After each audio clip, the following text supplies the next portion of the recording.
Yeah. So, obviously you're an amazing salesperson. I mean, Joe's being humble, but he helped us land clients such as Alibaba. What else was there? Some big names out there. I can't think of them on the top of my head. Um, but Really well prepared. Alibaba's solid. So who else? We had Australia's P, largest beef producer, QT, we PwC, PwC. local Mhm. councils, things like that. All thanks to Joe. So I just wanted, first thing I wanted to ask you, um, without you, we would definitely wouldn't have been able to do that. And if someone was starting their own company or they're running their own company and they want to get better at sales, but there are so many sales gurus and books out there, like you can be bombarded with so much contradictory information, right? What approach to selling has been most beneficial to you?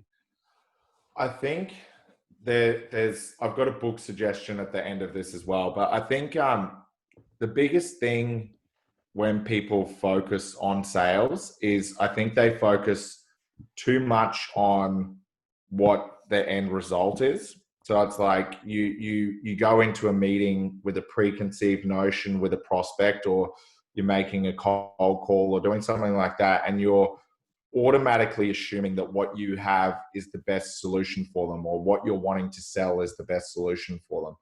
And often, as business people, we do know that that solution would very much help them, but there's particular events or things happening within the business that mean that that's not necessarily the right product or the right service that you should be selling them. So I think it's really about, one, getting to know exactly what it is that the prospect is in need of. What's the problem that you're solving for the prospect? I think is a big thing that a lot of people miss. I think you got to find out what it is that the prospect needs. So, and that's not necessarily, they're not going to say, hey, I need you guys to run an SEO and remarketing campaign for me because I've got to generate X amount of leads.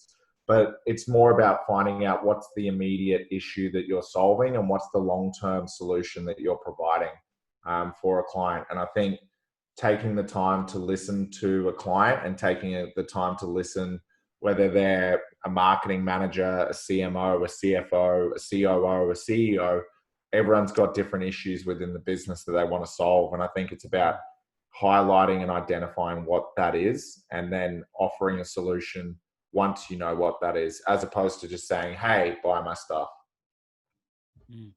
Yep. Book suggestion, How to Win Friends and Influence People. I think that's probably Is my that Dale most... Carnegie? Yes. Yeah. So that I would suggest okay. that's probably the best book out of all of the, like I've read, well, not hundreds, but probably just under 100 books on sales, influence, negotiation, all of those sorts of things, and just general business books. And I still think that that's an absolute go-to. Okay, nice. Definitely. I mean, And I was looking at my little library and I'm like, where is it? As soon as you said the author, and I'm like, I need to text someone and be like, hey, you got to send that back. Cause I like to scrub up on that book once a year. Honestly, it's amazing. Oh, nice. Okay, that's cool. I had that book when I was younger, actually. I think I read it when I was like 14. It wasn't that great.